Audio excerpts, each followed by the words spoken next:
Hey everyone, today I'll show the best hit and wounded effects settings in Free Fire on Android to make damage clearer and boost your reaction in fights. Let's dive in. Open Free Fire on your Android device.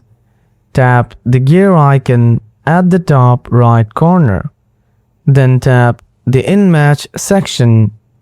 Next, go to the Information section. After that, in the Visual section, look at Hit or Wounded Effects.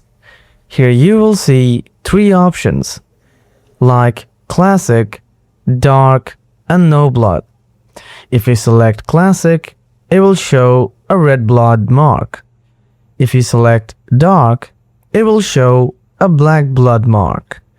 No Blood selection will not show any color mark. That's it. Optimize hit and wounded effects in Free Fire on Android and see the difference. Like and subscribe for more tips.